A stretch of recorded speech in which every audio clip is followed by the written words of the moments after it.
Welcome to Spirit Journey Collective. I'm your host, Sarah Ty. Get ready for compelling conversations with guests of all walks of life who believe they have found their purpose. Together, we will uncover unique backstories, hearing the raw experiences that led them to the work they are doing today. Let's expand our minds together with the captivating stories and inspiration that awaits. Thank you so much for joining me for another episode of Spirit Journey Collective. I have a really great guest today. Her name is Tywanah Evette. She also goes by the name Black Butterfly Goddess. She's a medium, an intuitive healer, a spiritual guide, and a published author as well. I'm so excited to have you on. Thank you so much for being here today. Thank you for having me. I'm so excited about this. Me too. I definitely feel like this was kismet because I wanted to reach out to you before and we had some weird technical difficulties, so it must not have been the right time. But Right, we were able to exactly. reconnect at the right time. And so I'm so Exactly. Synchronicity. absolutely. So thank you for being here today. So yeah, why don't you share with our listeners just a little bit more about you and just what you offer?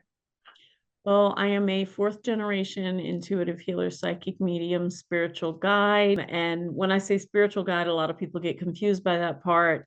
I'm actually a coach, but I don't like that word because it's overused and undervalued. And so I like spiritual guide because I guide you from your darkness into your light. So, of course, I do psychic readings. I am a medium, so I do channeling work as well. And the coaching, the guidance program that I have. It's a 3-month guidance program that I'm very proud to share with everyone. Thank you for sharing that with us. Yeah, I like how you shifted your title from coach to spiritual guide because I can definitely see how coach is being more, it's definitely more, it's overused, saturated, but then also I've seen more and more people shift the word to mentor or guide, Yes, and I yes. think it's for that same reason is I think coach almost has a clinical sound to it and It, guide and spiritual guide, mentor, it has more of that one-on-one connection to it too, I think. it's softer. It's Yeah. softer. Coach can be either clinical or you think of sports and how hardcore they are, whereas I am very gentle. I'm going to guide you from that pain to your purpose. So I that's what I like about it. Yeah, it makes me actually think of too, it's like feminine versus masculine. I feel like coach is a very Yeah, masculine energy and a guide is more of that softer feminine energy. So it's yes. a little it's softer and You gentler picked and up my intention. That was a good one. That was a good one. You read the intention behind that word. yeah, that's just kind of what came to me right now is I never really considered coach. I never really thought about the word coach until you said you changed the word. And then I was like, you know what? I can see why. And it makes Mhm. perfect sense, especially because masculine energy is so forced and, and Yes, kind of like, you know, you got to do it or else. Whereas the yes, guide is like, I'm going to take you by the hand and we're going to walk together. yes. Yes. And that's exactly what I tell my clients. I'm going to take you by the hand and I'm going to guide you along your path. And if you let go, that's on you. I'm not going to let go of you. But if you decide to let go, that was your choice not to take that next step in your, journey to healing. So I like it because it's nurturing, it's motherly, it's soft and feminine. And I needed to bring more feminine energy into my life. And so there was that intention of using that word because of that. Yeah, I love that. And I really appreciate the accountability piece too, because I think sometimes people think feminine soft, they think it like pushover, right? And it's like, no, it's not. And there's still accountability. The person still Yes, has to choose to move forward. And if they don't, yes, then they're not going to go anywhere. And that's like you said, that's on them. You're here as to give them a container and a space to do the yes, healing versus like yes. doing it for them, right? So Exactly. I love Exactly. that accountability piece too. So Oh yeah. I would love to hear your backstory. I'm already fascinated by everything you've shared about, what you offer and who you are. And so how did you find this work? Where did this all begin? This began actually when I was 2. My mother told me the story before she transitioned. She transitioned at the age of 59, 25 years ago. And she tells me the story of how she was in the kitchen frying chicken And in the 70s, a lot of kitchens had doors. It wasn't, abnormal for it to be a separate room from the rest of the house. And she heard me just giggling in the living room. I'm just giggling and, toddling around and squealing and laughing. And when she peeked out, I'm saying, "Pop, Pop, you can't catch me." And she's like, "My dad's not here. That's funny." And then she got the phone call that my grandfather had transitioned. And so we've known since I was 2 years old that I've had a psychic gift. My mother was a psychic as well. Very few people knew that. Even my siblings didn't know. So she coached me in a sense, or guided me until I was about 9 years old, when my real father came back into my life. There was a 6-year period where he was gone, and I thought I was my stepfather's child. When you're 3, you really don't remember life, right? So they had separated when I was 3, and I thought I was my stepfather's child. Come to find out, I had a real father. Now, my stepdaddy, I was a daddy's girl. I could do no wrong. But my real father was a monster. And trigger warning for anybody who's been through SA. At 15 years old, I found out I was carrying my father's child. So I went and lived. Mom had at that point, she had a medical diagnosis that she could not go without health insurance. She could not, there was no way for her to make it work with just her and me. She couldn't work. She was getting sicker and sicker. She was in and out the hospital. She was dependent upon him at this point. And he liked it that way. He liked it that way. So I went and lived in the New York City group home system. That's a lot of fun.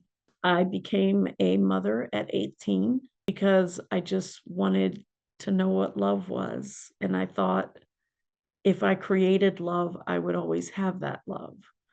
And of course, that's the emotional intelligence of a 15-year-old, right? Because that's where my emotional intelligence stopped. The Encyclopedia Britannica did not teach us how to heal from incest, and certainly not your father's child.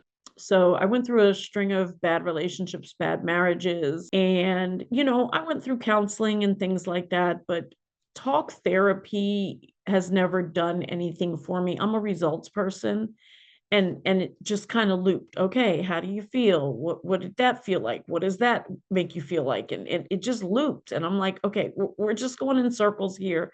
You're getting rich, I'm getting poor because I keep paying you. I met a 4th grade teacher in 2020, and here I think I am. Oh my God, I made a better choice. Like, this is the end all be all. He's handsome, he's charismatic, all the teachers at the school love him, and I made a better choice. He was worse than my father. I would rather go through what my father put me through 10 times than to spend one day with him. He would scream at me for 3 and 4 days at the time, taking me to the brink of a seizure. I have epilepsy. Over his own insecurities. Things like, why did I want to go to the gym? Or why did I take a private phone call from one of my children? Why did I know my ex-husband, who was in the military's information, when my children called me and were filling out their FAFSAs? 3 and 4 days screaming, just screaming. And I'm sitting there on the floor, just sobbing all the time, begging him, just love me, see me for who I am today. That's my past. I don't even allow these people to call me. They're all blocked. Your ex-wife comes in here and does what she wants. I'm basically raising your child because she doesn't do it. And after almost 2 years, we were almost at the 2-year mark. I got a phone call from my sister here in DC that my brother-in-law had had a heart attack and passed in the house. And so, of course, I'm flying to DC to be by my sister's side. And I did that, and I had to be strong for her. And my sister's this very type A. She would remind you of like a congresswoman kind of person, everything has to be a certain way. And I saw my sister fall apart before my eyes, and I had to be the strong one, even though I'm the youngest. And I couldn't process that. I remember struggling to process what I was watching happen before my eyes. I had only seen her cry once, and that's when Mom transitioned, but she didn't fall apart. She fell apart here. So the day it was time for me to go home, I stayed with her for a week, Still had not cried once over the loss of my brother-in-law or what I saw with my sister. And when I was on the plane, everybody's telling me, why don't you just go to your house? And my insides are screaming, you need to go to your house. And I'm like, no, he's already expecting to pick me up. I don't want the argument. Even though there are cameras in my house, he can see I'm not cheating. I'm just sleeping. I don't want the argument tonight. I can't do it. I'm too tired. I should have gone to my house.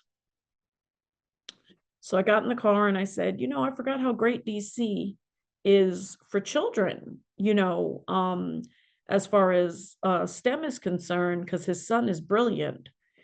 And I said, we should take him on a trip there. I said, when I worked for presidential appointees, I never went to see the sights. I just wanted to get away from those old buildings. And so the car got cold and I'm like, oh dear God, what could I have possibly said? And it was 45 minutes to an hour home of silence. And when we got in the house, I went and took a shower and I came out and I sat next to him and he says, something said to me, I know what the something is now, but something said, put your phone in your robe pocket and hit record. You need to know you're not losing it. And he said, I'm not going anywhere where you traipsed around town with some other man. And I looked at him like I flinched, just like I did just now. And I'm like, traipsed? I don't traipse. What is that? No, that's not my personality. And if you're talking you're talking about my kid's father that I was married to. And I just said I never went to any of the sites. And it was, well, instead of you reassuring me that, I was the only guy you wanted to go to these places with, you did this and you should have just reassured me. And all night, this is what he's screaming. And finally, my whole body went numb. And I remember almost like being out of my body, looking at myself. And I stood up. I was numb from head to toe, blank faced, walked in the bedroom and laid down in the bed. And so he came in there and he's tried to start an argument. I still had it recording. I wouldn't engage. I just went to sleep. And so the next morning I got up, I got a cup of coffee, went back in the bedroom, went back to sleep for a little while. He comes in, he starts up again. And after a few minutes, the mirror was right in front of me. I saw it come over me. The blank stare, the numbness. And I walked over to the dresser and took 30 Ambien. And I followed it with hot coffee and vinegar because I wanted them to melt quickly. I went and put my favorite sweatshirt on that my children had bought me. It had butterflies on it. And I walked out the house and he's going, great, now I have to go get Ipecac syrup so nobody knows. And I started getting sleepy. And so I laid down in some trees and went to sleep. My mother, my beautiful mother, allowed me to visit the ancestral plane. And standing there was my daddy and my mother. And my daddy had his head down like this because he never told me no. Remember that? And he's like, oh God, I don't want to tell her no. And it was the first time I had seen him since 1986. And he said, no, boom, boom, it's not your time. And I walked over to my mother and I'm begging and I'm pleading with her, mommy, please let me stay. Don't send me back. Nobody loves me. I'm hated. I have to be Satan's child because nobody loves me. And I'm tired. And the girls are already grown ups and, they have their own kids and they don't need me anymore. And nobody needs me and I'm worthless and I'm purposeless. And she says, people are waiting for you. Now, my mother's a Leo. So, Leos are very confident and poised. And she goes, just as I'm before you now, people are waiting for you. And your purpose begins now. And she pushes me back into my body. So I wake up in the hospital, and in that space that I was in that moment, my first thought was, damn, you couldn't even do this right. And of course, I got to stay in the hospital, blah, blah, blah, therapy, blah, blah, blah, pills, blah, blah, blah. And I had what's called an RTT hypnotherapy session a couple of weeks after my discharge. And that's really what changed the course of my life, because that rapid transformational therapy session did more than 20 years of therapy. Suddenly, it didn't hurt anymore that I had been impregnated by my father. It didn't hurt anymore that I was a group home girl who was told she'd never amount to anything. It didn't hurt anymore. And my mother came through in that session, and it's recorded. I have the recording. And she says, I didn't get to finish. I'm transferring my gifts to you. You're already psychic, but I'm transferring my gifts to you. And my shoulders, I'm describing what I'm hearing and seeing, on the recording. And I could feel my shoulders like heating up. They got very, very hot, as if she placed her hands on my shoulders. I could feel her energy behind me. And when I moved up, my sister calls the next day. She goes, I think we need each other. Can you move home? I don't have anything left here in Atlanta. Why not? So I moved back into that tiny little bedroom that I lived in when I was 19 years old with my daughter, my first child. Living with her is when I realized I was the healer. Because even though I was screaming inside and I needed so much help because I was going through so much hurt, my body was being used as a filter for her and her cane corso dog, even. When I moved in my apartment, though, my mother's voice got so loud, and she started introducing me to my ancestors. And in February, she told me my purpose, and she showed me a vision of thousands, even millions of women that I would help. She said, it's time to use your voice to help the women. And so I appeared on my first podcast, and that's when I discussed I am a psychic. And I've been unstoppable since. That is an incredible story. I'm not sure I've heard a backstory that profound and potent. I've heard some amazing stories, but this one, you've really went on quite the journey to get where you are now. Yes. And sorry, brought me to tears a few times hearing your story, because it's just it's heart-wrenching. And yet, I mean, you've obviously gotten to a place where you're able to overcome that, but it's like more like you found yourself, like you found your own power within all of that. And I think Yes. that, that's the hardest part as a human being, right? Is finding our power underneath all of the BS that's given to us or we experience. And I hate to say it, like, I mean, I say BS like it's, trivial, but obviously it's not. It's, our biggest catalysts, really. Mm-hmm. So that's incredible. And thank you. So this February of this year. Yes. Wow. Yes. Wow. So what has that been like, really tapping into that side? And I'm assuming you've done readings and you've been working with women. And how is that, like, going from everything you experienced to very recently to now stepping into, really your power and who you are? What has that been like for you? It's been a whirlwind. For a while, I was recording 2 to 3 podcasts a day. So I've been on over 40, but not all of them have been released yet. I've done 4 women's summits. I'm actually doing one later this week. I'm doing a grief summit in January. And then I started offering my own classes that I'm teaching on different, spiritual subjects. My first class that I taught was a 4-part series on healing from narcissistic abuse, gaslighting, codependency, and complex PTSD.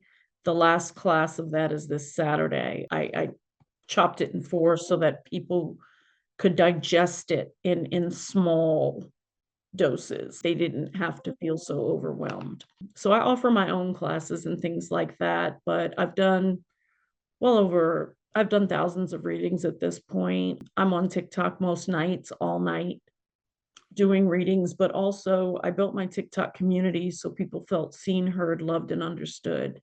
And nighttime is the worst time for depression.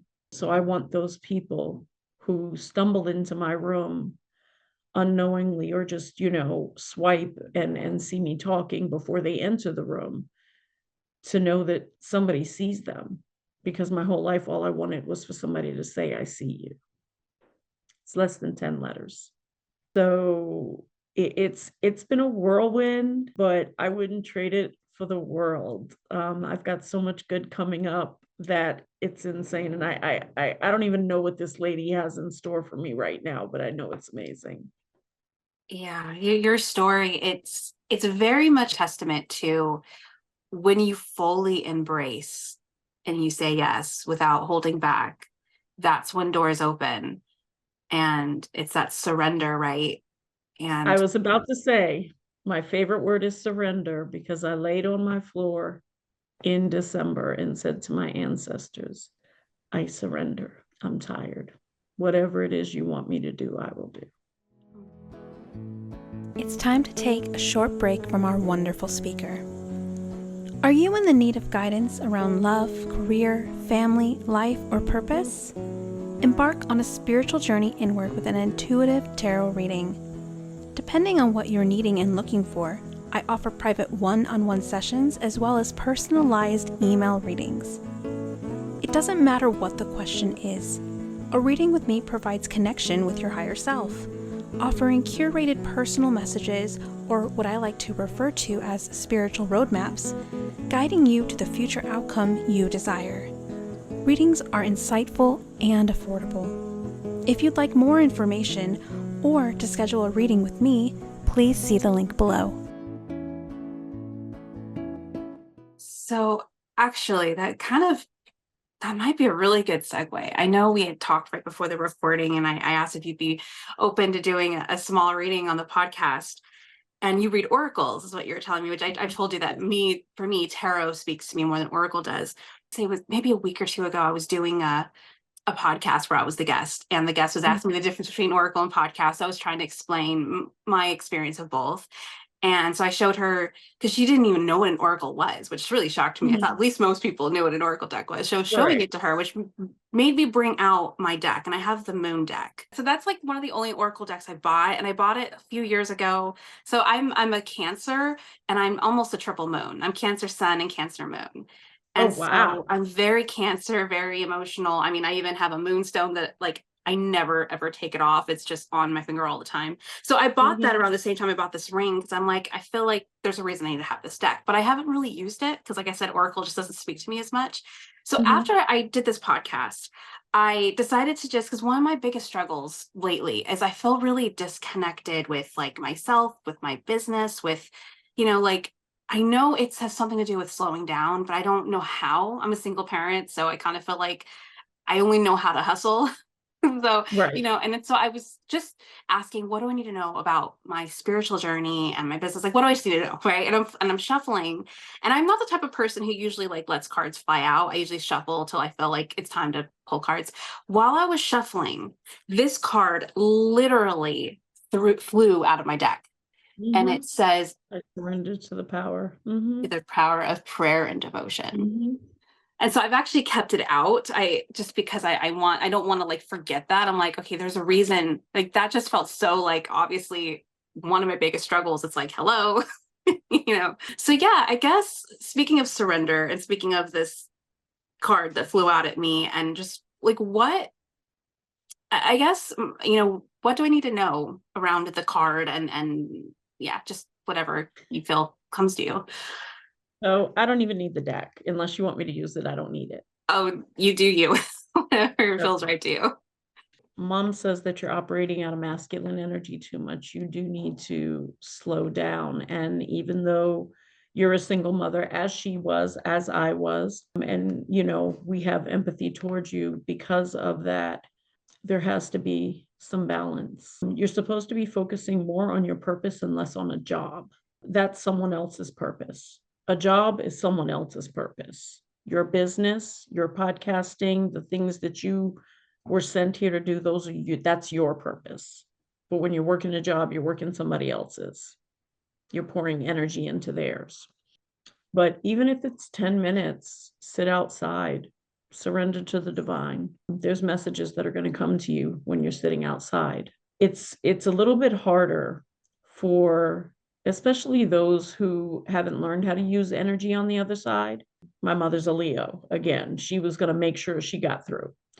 But a lot of those who have not learned how to use energy, what my mother shares with me is it's hard to get through all this Wi-Fi and all these signals and stuff like that. So sometimes it's easier for them to give us those messages and those downloads outside.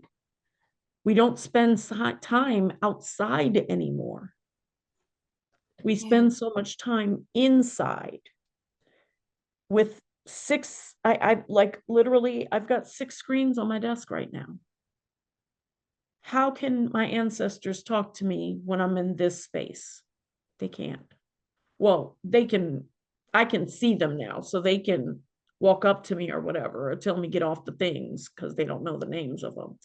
But you need to operate more in your feminine. Allow things to come to you. Receive that help. Surrender, allow, and receive. We are not built to hustle. That shouldn't even be in our vocabulary. We are built to be the receivers, and then we multiply what we receive. Think about it. We receive from a man a seed, and it's planted, and then it's multiplied, and a baby comes forth. So she's saying you've really got to get in touch with that feminine side that you've lost due to hurt, due to, people walking away, due to disappointments, due to trauma, and allow yourself to receive what the divine has for you. Because if you keep hustling, they can't get through. They can't get through. That really resonates a lot. Thank you. You're welcome. Yeah, I think my biggest struggle is like figuring out how to do it. I know the how shouldn't be the focus. It should just be the solution. The how is you trust them. They'll tell you how. That makes sense. For example, I don't live in the best spaces. I'm in disability housing. So you can imagine the neighborhood I live in. My bills are paid every month somehow by some different something. For example, I was concerned one month about a shutoff notice, and then TikTok monetized me. But I was worried. I wasn't expecting TikTok to monetize. Like, what is that? I thought it was a scam at first. When I saw the deposit, I'm calling PayPal, like, what is this? And then I look at my TikTok and it was an actual thing. But money will come from unexpected sources because you've opened that heart space up to receive miracles. Yeah, I love that. Thank you so much for taking the time and your energy to share that with me. Absolutely. I think, and again, speaking of the masculine and the feminine, that makes a lot of sense because the masculine is very logical and practical and likes to see it to believe it, right? Whereas I think the feminine is more in that you have to believe it to see it. It's softer. And I definitely struggle with more of that. Like, it's so funny. I hear stories all the time about those that have done exactly what you just said and just trusting and things happen and doors open. And it's like, then there's that part of me it's like, but is that really possible? And that probably squashes the energy. It's a poverty mindset, though. Yeah. That comes from childhood trauma. Is it possible for me? Right. It's not, is it possible? You're asking, is it possible for me? Yes. And the answer is yes. Once you are able to heal that part of you that believes you're undeserving of it, because you are deserving of it. You deserve wealth and abundance. Yeah. I think I'm at the place now where it's like I logically understand that part. It's the Mhm. I don't think I emotionally believe it though. It's like I Right, get it. Like of course I'm worthy. Of course this, but then do I really right, am I operating from a place of like I fully believe it? right. And that's probably And where my that's where work is. communicating with them comes into play because they get you through it. They are teaching me how to do the same. I come from poverty. I live in poverty right now. I live in a horrible place, but I am trusting and allowing and receiving the messages that they have for me, and only doing what they tell me to do. I'm not doing anymore because that's operating out of the masculine and they want me in the feminine.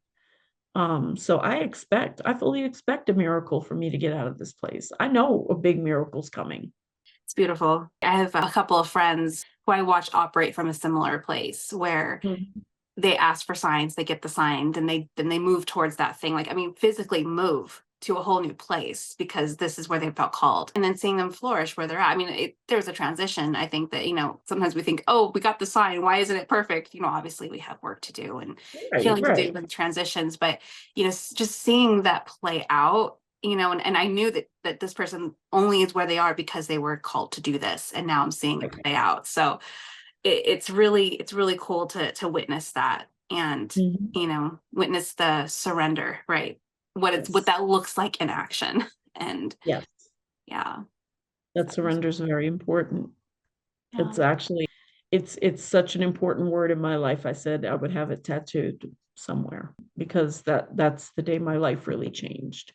And the illustration that I like to give when I'm on TikTok, if I'm doing readings, is, we think we have to swim against the current, right? When you're in the ocean, you're swimming. You're starting to get tired. You're going against the waves. But if you turn around and allow the ocean and just ride the wave and allow the current to take you to the shore, you're going to get there faster with less harm. If you're just allowing it to pull you forward, it's going to get you there, Yeah. but you don't have to work so hard. That sounds a lot like how I read the Six of Swords. And the analogy I use for that is you're in a rowboat, you want to get to an Mm-hmm. island, and your Mm-hmm. natural inclination is to grab the oars and row yourself there. And yet you're being guided and invited to drop the oars Yes. and Yes. trust that you're going to get there in the time you're meant to get there and meet people Exactly. and have doors open. So it's like, yes, logically, I totally get it. I totally believe in it. But It's it's just, the how.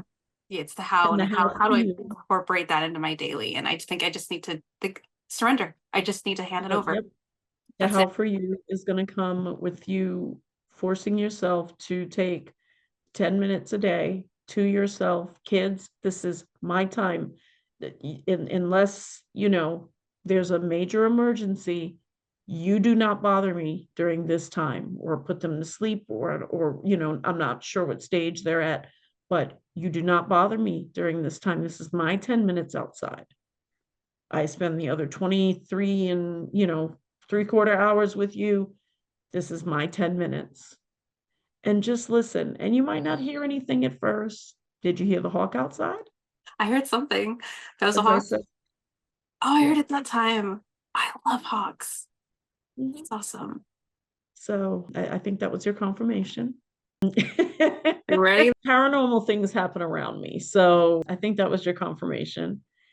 And yeah, just take a few minutes outside. You'll start to get the downloads. They'll start to make sense. Thank you. I so appreciate just you taking the time to offer that for me. And like I said, I was taking notes because I just had a feeling I needed this. So especially with that oracle card that flew out, literally, I don't ever have cards fly at me. This flew out at me and it was just so Right. resonant. I'm like, that was not an accident. No, and I was ready to read them, and mom's just chatting away in my ear. She's just, nope, this is what she needs to do. Thank you.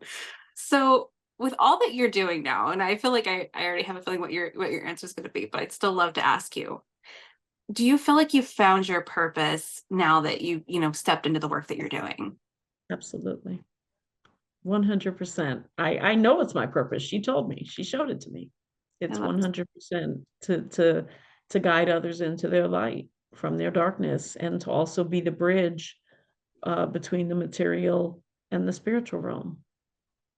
Yeah, 100%. I love that. So out of all the people you've worked with and, the clients and everything, what is one struggle that you see over and over and over again? And then an advice you give for that struggle? Unfortunately, SA trauma. The statistics are not it's not 6 out of 10, it's 9 out of 10 women, and probably 6 out of 10 men. My advice would be to let them know you're not alone. There are those of us that are out here speaking about it. And if you find yourself needing help, that's not your guilt or your shame to carry. That's the offender's guilt and shame to carry. But I'm sure you can find one of us, and we will teach you how to release that guilt and that shame that is not yours to carry. I believe that it's more than what they say it is. Yeah, the people that I know personally, and I think that's why the Me Too movement took off, Yeah. because more people feel like they can't speak up. And now I think Yes. more people are trying to learn that they can. And so being one of those advocators is so needed right now. Yes. And so thank you for sharing that. Absolutely. I would love to shift to what I like to call synchronicity story time. And I feel like this whole podcast, we've had so many different things you shared that could be that could fall into that. But do you have any other like synchronistic stories you could share? Absolutely, I do. I do. So it's funny, I am, as of last 2 weeks ago, a published author. And the publisher I did not know had been watching me for 7 years. Wow. She had been watching me on Facebook for 7 years. She approached me. She put the call out to do this anthology, right? And we had our meeting, and in 48 hours, I had a website up, and I was ready to go.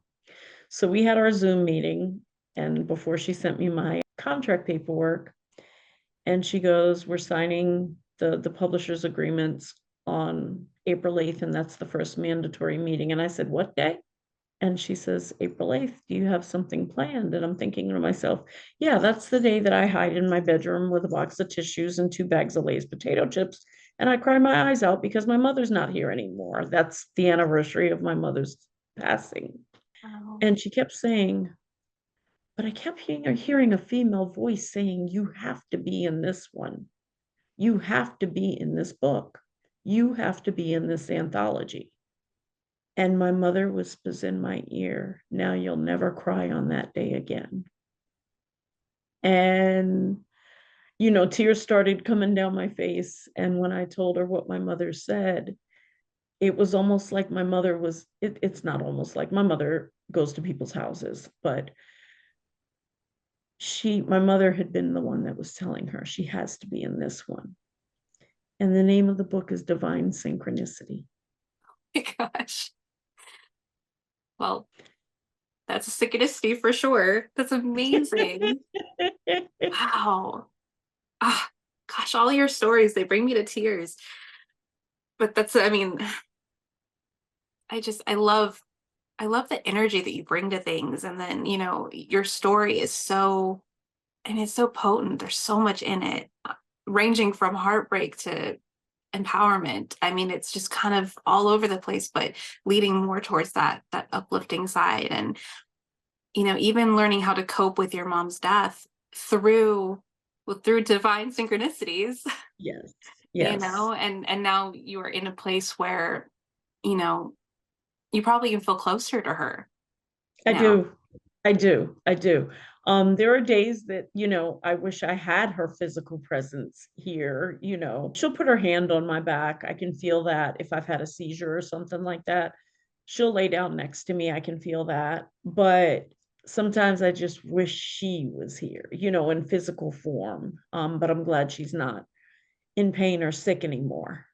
I don't know where I would be right now without her presence. I lost everyone, all friends, all family members, even my children walked away for 2 years. She's bringing them back now. She's bringing them back. My middle child yesterday told me she loved me for the first time in 2 years. My oldest child lets me talk to my grandbabies anytime I want, and we talk every couple of days. And my youngest, we're getting there. We're getting there. So, she's bringing them back and they see something totally different. My daughter stumbled into my live one night. She was watching from behind the screen and I tapped the screen by mistake and wound up in my live. And I looked down and I saw the cake as the icon, and I'm like, my daughter's in here. So I pulled a couple of cards for her, and her older sister did the same thing. um I was like, wait a minute, that icon, I know that face, because they're so small when they're coming up, the little circles. And so they've been in my lives more, my TikTok lives and my life. They're concerned about my health, about the seizures and things like that. And I just love having conversations with them now. And I thank them for their time instead of thinking they owe me time. And I thank them for their energy. And anytime they do something, like one is away on vacation right now, and I asked her to check in with me periodically so I know she's safe, and she's doing that.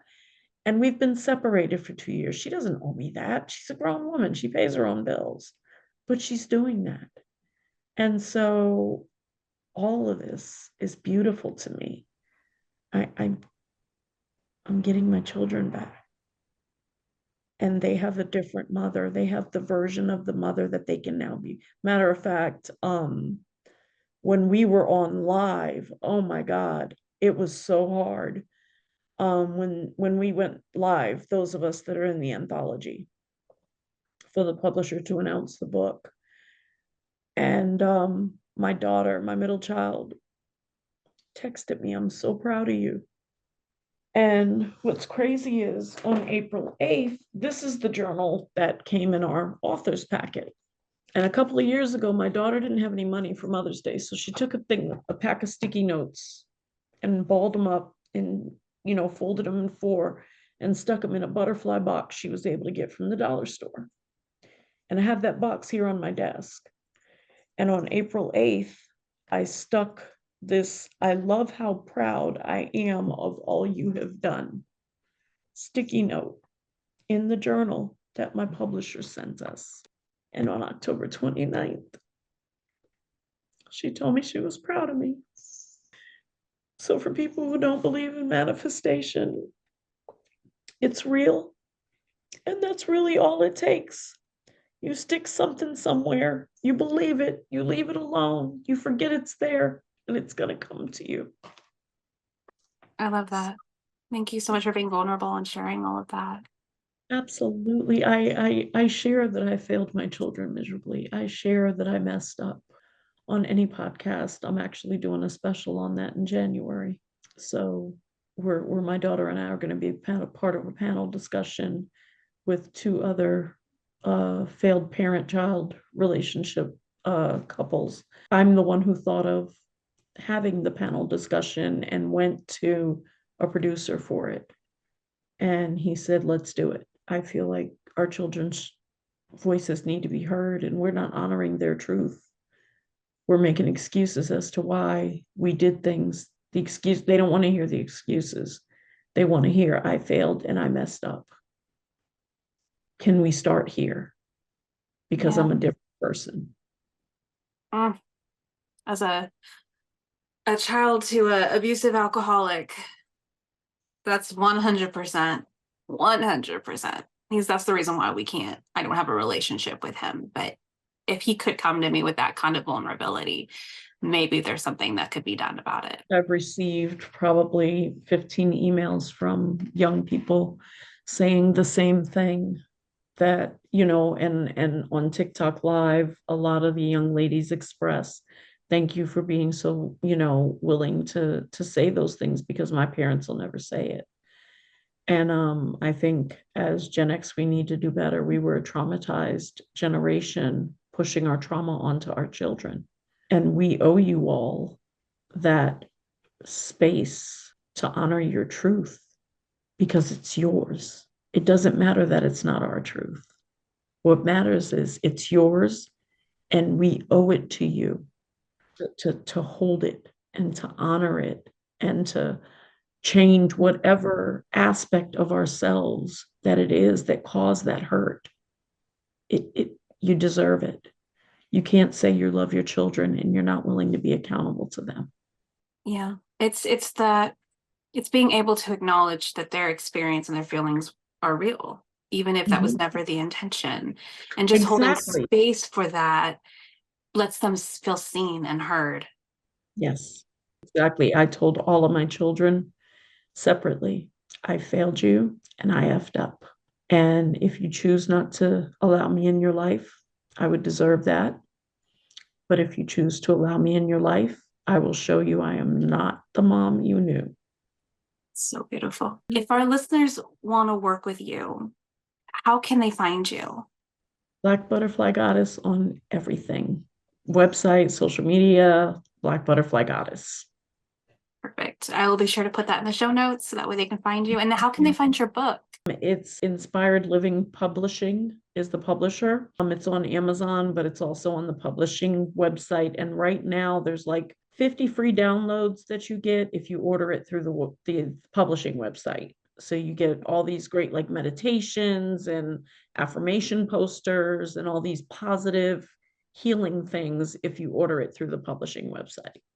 Okay, perfect. I'll definitely get that website from you and I'll put that in the show notes as well. And thank you so much for joining me and being authentic and raw and vulnerable and really just showing everyone what it means to go from living in, fear and lack to surrender, and what happens when you do that, when you surrender and can really just hand everything over to that higher power, to the guides, your ancestors, and letting those doors open the way that they're naturally meant to instead of forcing your way through it. I think that this is just such a beautiful testament of what happens when you do surrender and trust and let things work out the way that they're intended to, instead of the way that our human minds think we have to do it. Exactly. Thank you so much.